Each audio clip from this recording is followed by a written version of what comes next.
Our daily Bible reading today comes from Jeremiah chapter 32 through chapter 34.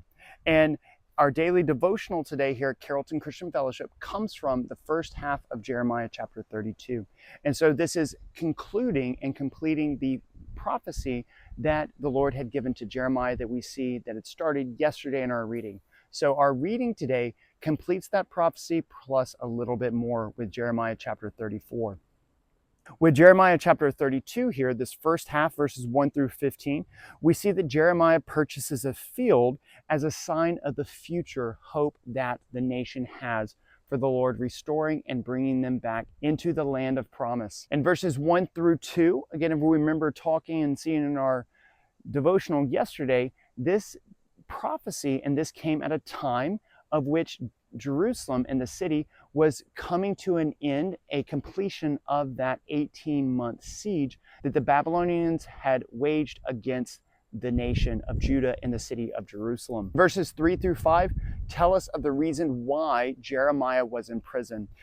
Jeremiah was in prison for prophesying that Jerusalem and King Zedekiah will not escape the captivity of Babylon, and that all of their fighting with the Chaldeans was actually them fighting with the Lord. It was fighting against the judgment of the Lord. It was fighting against the instrument and tool that the Lord had raised up and equipped and empowered in order to bring judgment upon this rebellious nation that God had already saved and already redeemed out of Egypt for himself. And in verses 6 through 12, we see a property deal that was conducted and concluded while Jeremiah was in prison. So this would be like an individual who is in prison that the lawyer comes, that the real estate agent comes, that the notary comes, that the banker comes, that the seller comes, and everyone gets together in the court of the jail in order to finalize this deal that was going on. This no doubt would be probably a very hilarious and hysterical deal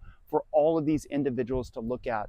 And also that they were no doubt laughing at. That look at Jeremiah, he is using and finishing up, he must have really gone off his rocker. He's really gone crazy here. Look at what he's doing. He's paying this much silver, these pieces of silver, for this land that he is going to buy and never enjoy.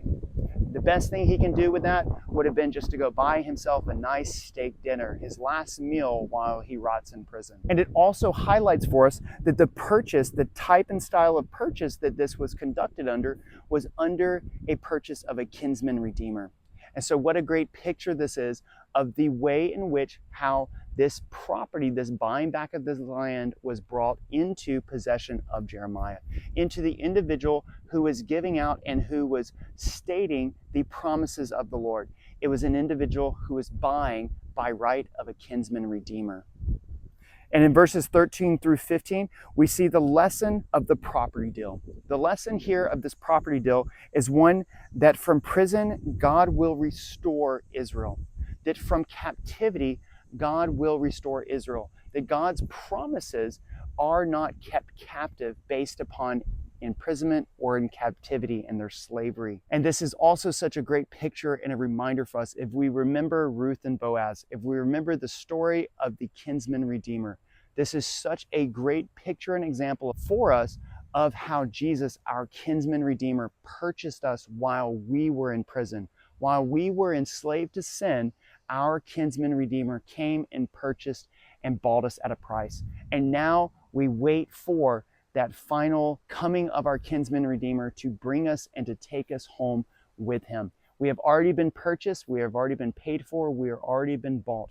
And now what we're doing here is we're going and we're growing in a relationship with the Lord. And we're sharing with others and we're telling others of the good news that God has given through his Son, Jesus Christ. The good news of the cross. So as we go through this time of where we are sojourning through this world, our role is to grow in a relationship with Jesus and to let and inform all of those of the coming kinsman redeemer that has already paid the price but is now coming to bring us home.